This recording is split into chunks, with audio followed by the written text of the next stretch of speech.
توی این ویدیو میخوام درباره همه چیز و هیچ چیز باهاتون صحبت کنم. با من همراه باشید.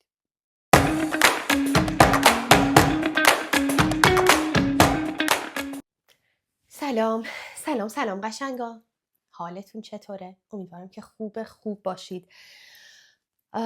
از من اگر بپرسید، من ظرفیت خوب بودنم خیلی کمه. اینقدر واقعا شاید حتی کمتر. اگه براتون توضیح بدم که من در چه وضعیتی این ویدیو رو ضبط میکنم، احتمالاً با خودتون فکر کنید من خلی چیزی هستم. شادم باشم. هیچ ادعایی مبنی بر نبودن ندارم واقعا. من این ویدیو یه خورده حس و حالش برام حس و حال ویدیو اولیه که تو یوتیوب گذاشتم، شبیه شروع کردنه، چون فکر میکنم 7 هفته یا 6 هفته است که هیچ ویدیویی نگرفتم و هیچ ویدیویی نذاشتم، به خاطر اینکه مهمون داشتم، مامانم اینجا پیشم بود و خب آخرین ویدیویی هم که گرفتم درباره مامانم بود و گذاشتم و اینا، که میذارمش اینجا اگه دوست داشتید ببینیدش، که درباره این صحبت کردم که چطور فمینیست شدن و فمینیست بودن رابطه منو با مامانم برد به سمت بهتر شدن. و بعد از اون دیگه خب مهمون داشتم، اون وقتایی که یعنی مامانم اینجا بود، خب اون وقتایی که میشد بیام ویدیو ضبط کنم ترجیح میدم مثلا بشینم با مامانم باشم. و بعد یه عالمه اتفاق تو زندگیم افتاد، یه عالمه چیز شروع کردم، یه عالمه چیز تمام کردم. یه لحظه صبر کنید. با کلی احساسات مختلف دارم کلنجار میرم، چون یه چیزایی به دست آوردم، یه چیزایی دارم از دست دادم و دقیقاً امروز که دارم باهاتون صحبت میکنم، روز پس از دست دادن مادر گابریله، مادر همسرم، دیروز از دنیا رفتن. احساس میکنم همین که اومدم جلو دوربین نشستم دارم این ویدیو رو ضبط میکنم هم یکی از اون راهکارهامه برای اینکه انگار اونو بزنم کنار، بگم ولی حالا بعداً درباره اون فکر میکنیم، بذار الان خودمون رو مشغول یه کار دیگه بکنیم. همزمان با مریض بودن مادر همسرم خب همه سوگ ها و تراماهای خودم اومد بالا. حضور مامانم اینجا هم باز باعث اون شد، چون وقتی پدرم از دست دادم، برادرم از دست دادم، نرفتم ایران، نبودم، ندیدم و خب حالا حضور مامانم هم یه ذره اونا رو زنده کرده بود. بعد که مادر گابریل از دنیا رفت و همه اینا، فکر کنم منو یه جایی گذاشته که ببین من اینا تکه های زندگی رو اینجوری گرفتم، هی اینجوری فرو نپاشه و هر یه تکه دیگه این بالا میتونه دیگه منم کنترلم از دست بدم و همه چیز از هم بپاشه. حالا امیدوارم که این اتفاق نیافته. دارم همه سعیم میکنم که همه چیز رو اینجوری چسبیده به هم نگه دارم، از این بحرانه رد بشیم، حالا تا بعداً بشینم همه چیز رو چفت و بسته همدیگه بکنم. روزای سختیه واقعا. برای کاسپیان نگران بودم، اما خب دیشب که خبر رو بهش دادی و امروز صبح احساس کردم که به اندازه کافی پذیرا بود که بشنوه و بعد امروز صبح که دربارش صحبت کردم بهم گفت من اوکی نیستم که الان دیگه دربارش صحبت کنیم. فکر می‌کنم که داره چی میگم بالانس میکنه خودش، یه وقتی بهش نزدیک میشه، یه وقت ازش دور میشه. وقتم گرفتم قبلا با مشاورش صحبت کرده بودم، یعنی با روانشناسی که درباره بچه‌ها باهاش مشورت میگیرم. 2 هفته پیش باهاش صحبت کرده بودم. الان که اتفاق افتاده دوباره وقت دارم 2 روز دیگه که باهاش صحبت بکنم و مطمئن شم که بچه‌ها رو میتونم منیج بکنم و مدیریت بکنم و اینا. آسون نیستش دیگه. احساسات خودمم یه جورایی فعلا احساس میکنم فاصله گرفتنه، خیلی برام سخته. مویا رو خیلی دوست داشتم، حتی اگر مادر همسرم نمی بود، به عنوان یک زنی که میشناختمش خیلی دوستش داشتم و واقعا خیلی با هم کنار می اومدیم، خیلی با هم خوب بودیم. سلیقه مشترک داشتیم، علایق مشترک داشتیم و فکر کنم تربیت یه دختر، یه زن دهه 60 در ایران با تربیت زنی که الان 80 سالش بود در انگلستان، یعنی با قشنگ با یک نسل فاصله، خیلی شباهت داشت. و مثلا ما میتونستیم با هم خیلی حرف داشتیم برای گفتن. خیلی زن نازنینی بود در جهان من. خیلی خوشحالم که این شانس رو داشتم که بشناسمش. اینجوری پیش رفت که 2 تا نوه‌هاشو من به دنیا بیارم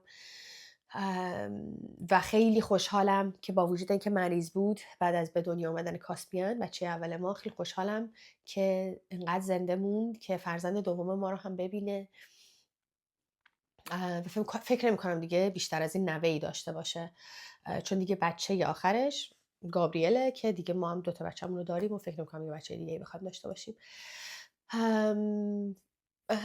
آره، فکر کنم به زمان نیاز دارم که اصلا بخوام باهاش حتی روبرو بشم.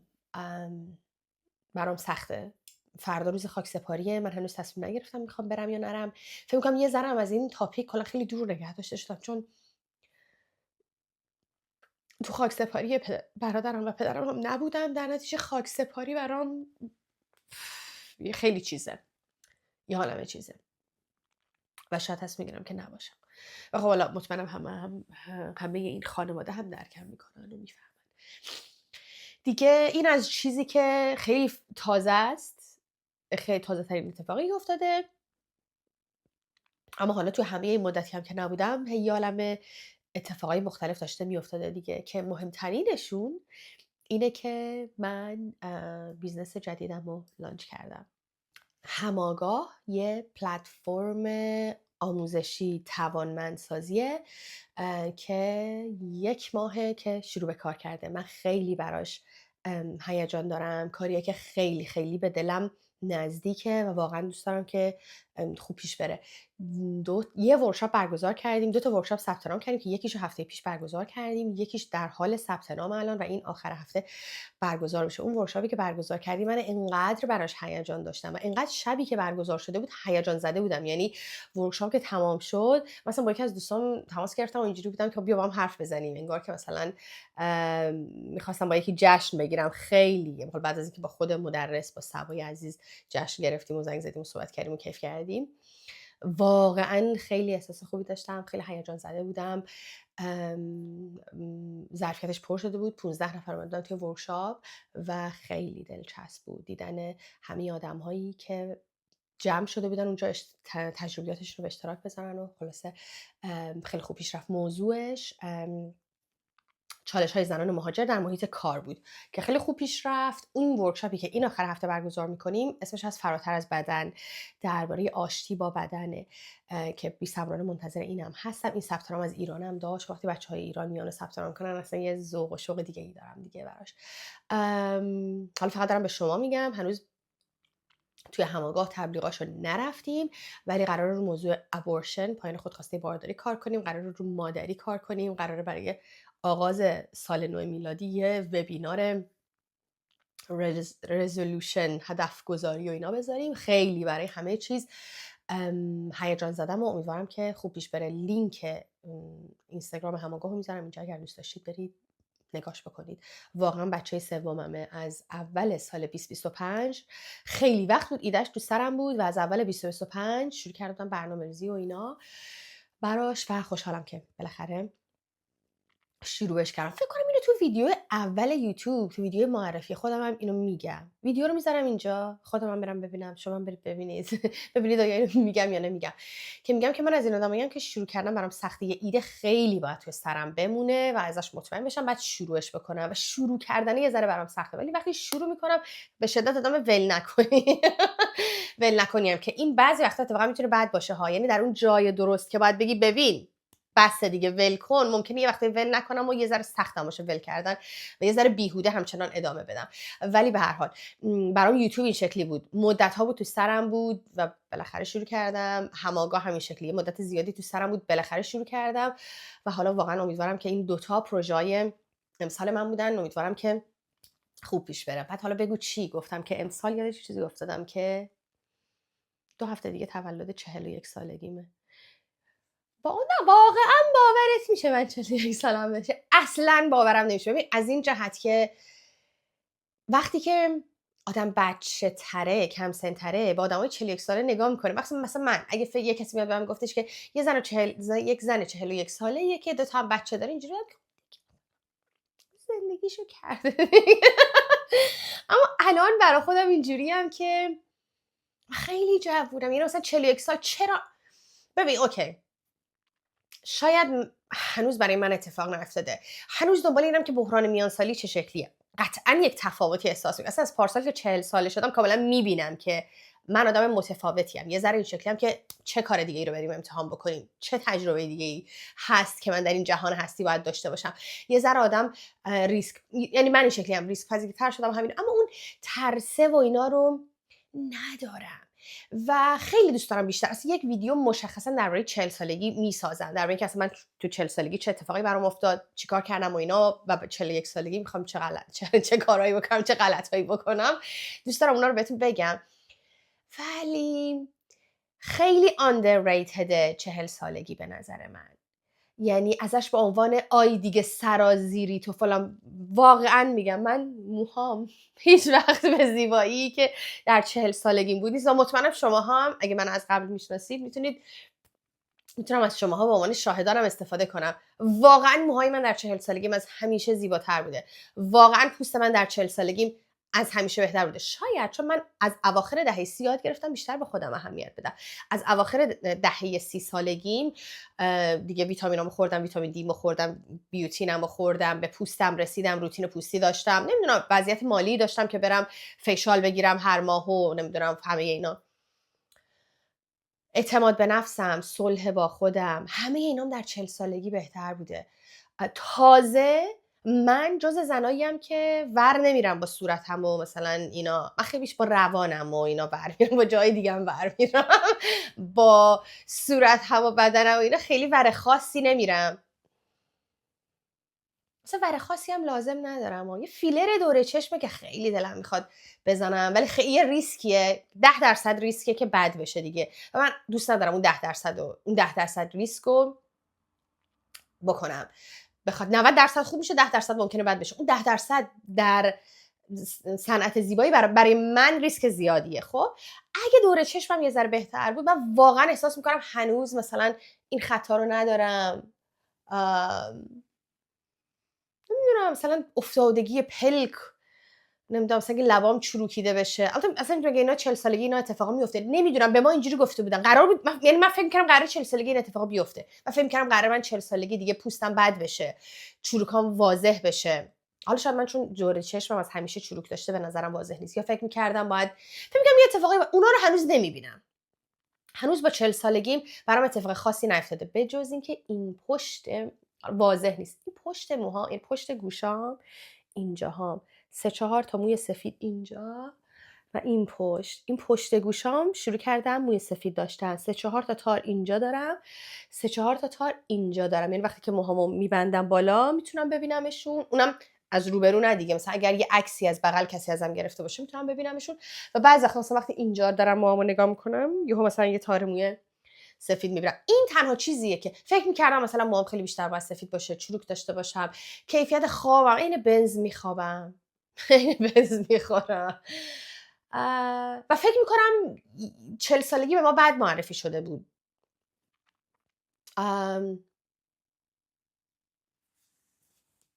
این شکلی فکر میکنم. ولی خلاصه من چند هفته دیگه تولدمه و از همین الان راه افتادم به همه دارم میگم من تولدم.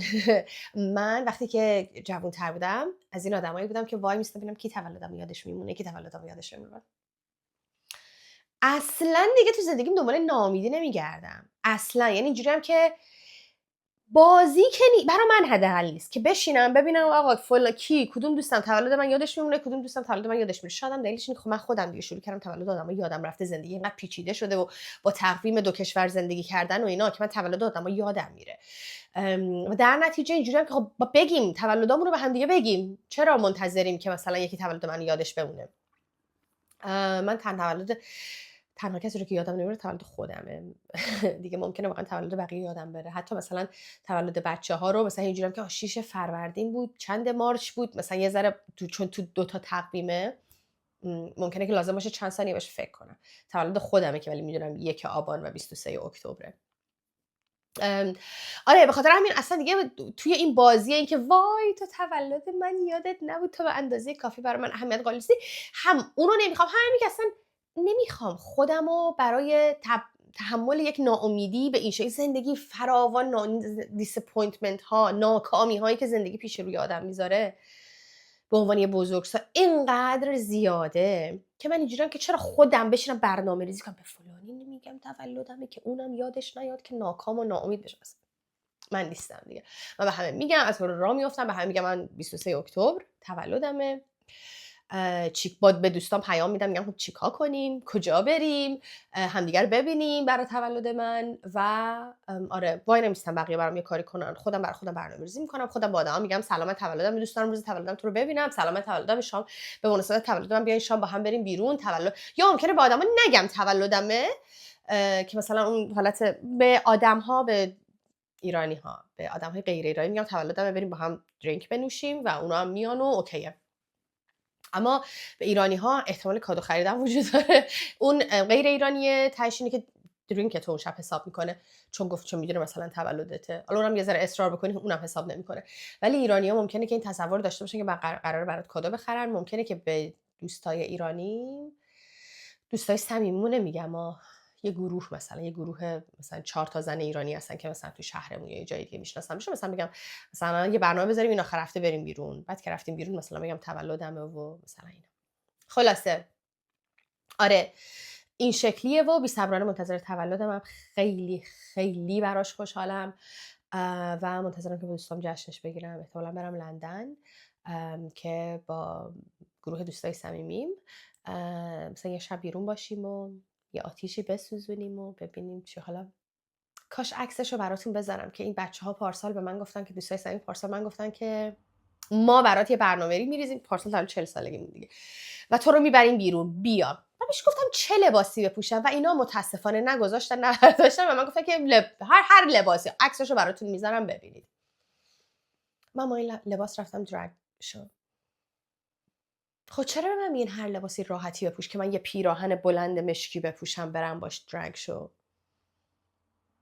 بگین که مثلا یه لباس سکسی بپوش، یه لباس لختی بپوش. دارین میرین یه چیزی به من بگید که، یا نه اصلا مثلا بگید یه لباس، نمیدونم یه هینتی به من بدید که من بلندترین و پوشیده ترین لباس ممکنه و نپوشم. واقعا بلندترین و پوشیده ترین لباسی که دارم، یعنی مثلا پیرن بلند دارم که مثلا یقش یه ذره بازه، پیرن بلند دارم که آستینش کوتاه.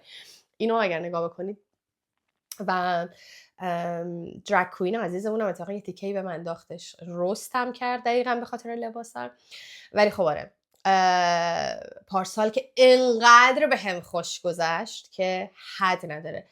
اول رفتیم یه جا غذا خوردیم، بعد رفتیم یه درگ شو، بعد کلی رقصیدیم، بعد دوباره رفتیم یه پاب دیگه، اونجا کلی نوشیدیم و کلی رقصیدیم و بعد از اون پاب تا خونه ما دوباره تو خیابون آهنگ گذاشتیم و رقصیدیم و خیلی بهم خوش گذشت. بعد دوباره برگشتم خونه با گابریل یه دور نوشیدیم. کلا خیلی شب خوبی بود، خیلی راضی بودم. امسال فکر کنم که برم لندن. شاید هم دوستان بیان برایتون، شاید بهشون پیشنهاد بدم که عوض درگ شو پارسال من امسال یه لباس متناسب با درگ شو بپوشم بریم بیرون. خلاصه که اینه، گفتم به شما اطلاع بدم که من تولدمه و براش ذوق دارم و منتظر یه ریویو 40 سالگی از من باشید که با هم درباره 40 سالگی صحبت بکنیم. بعدش شاید آمادگیشو داشته باشم با سوگ ها مواجه بشم، یا ویدیو هم درباره سوگ بذارم، درباره سوگ، یعنی اینا ویدیوهایی که دوست دارم بذارم. درباره 40 سالگی حرف دارم، درباره سوگ حرف دارم، درباره کار خانگی حرف دارم که خودم یه جوری گیر کردم توی کاسبیان که فصل مدارس که میشه، احساس میکنم که گیر میکنم توی چرخه لباس شستن. همش دارم لباس میشورم، همش دارم. بعد حالا مخصوصا الان که دیگه هوا این شکلی میشه متاسفانه لباسا اینجا دیر خشک میشه. من خشک کن یک مقاومتی دارم در برابر خشک، فکر می‌کنم خشک کن لباسا رو خراب میکنه. حالا شاید هم نمیکنه، من که در تجربه من همیشه کرده. ولی به هر حال افتادم توی یه دور بی پایان لباس بشور بذار خشک بشه، خشک میشه جمع کن ببر تو کمد بذار دور بعدی رو بشور. خیلی دلم خواهد دربارش حرف بزنم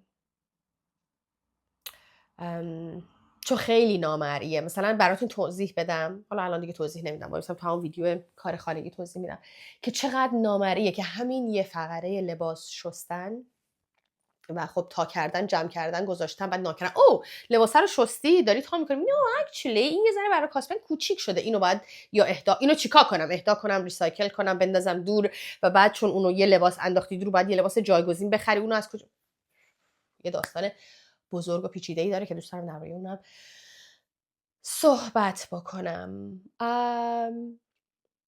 دیگه میخواستم درباره مادری بدون فیلتر بهتون بگم، اینکه این روزها شروع کردم دوباره یه ذره بیشتر تو توییتر دربارش صحبت کنم و unbelievable، واقعا باور نکردنیه که من الان شخصا 7 ساله دارم درباره این موضوع حرف میزنم و هنوز که هنوزه مثلا یکی میاد پیدا میشه میگه مگه خودتون انتخاب نکردی؟ چرا خودم انتخاب کردم، مشکلی داری؟ یعنی اصلا وای اون یکی یه مردیه، اصلا نمیفهمم واقعا این که مردا اینقدر خودشونو محق میدونن درباره یه مادری حرف بزنن. اومدم نوشتم که با مادر شدن شما خیلی چیزا از دست میدی، از جمله توان رها کردن زندگی. من نمیتونم الان بیام بگم که گوره بابای زندگی من میخوام یه هفته تو تخت بمونم، میخوام یه هفته تو تخت بمونم، گریه کنم، بینج واچینگ کنم و همش سریال ببینم، زنگ بزنم دلیورو برام غذا بیاره، دوباره سریال ببینم، دوباره گریه کنم، دوباره بخوابم و اصلا نفهمم کی روز میشه کی شب میشه. این کاری که تو دوره‌های افسردگی بارها قبلا وقتی که مادر نبودم، حتی وقتی که ازدواج کرده بودم مادر نبودم، این کارا رو انجام دادم. شده دیگه حالم بد بوده و یه هفته موندم تو تخت.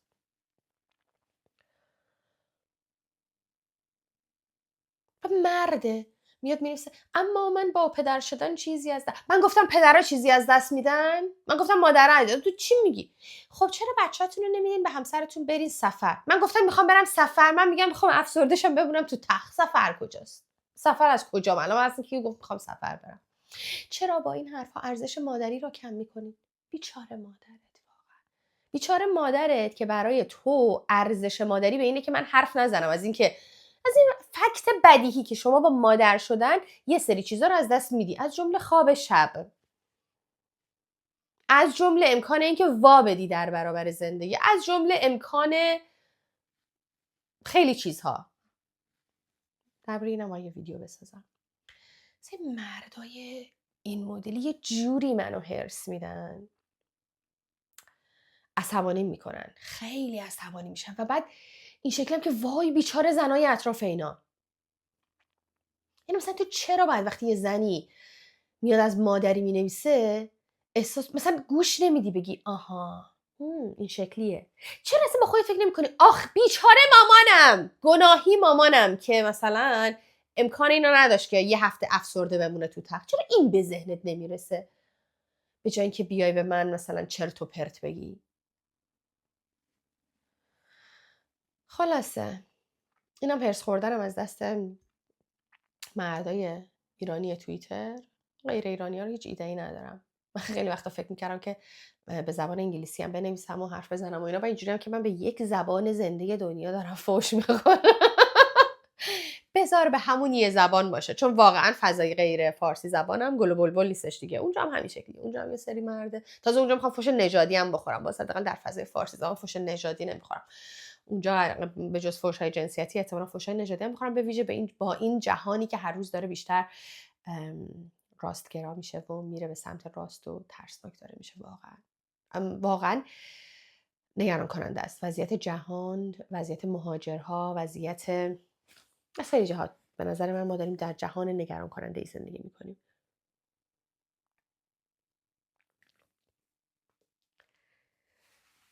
من شما رو توی ویدیوهای بعدی دوباره میبینم.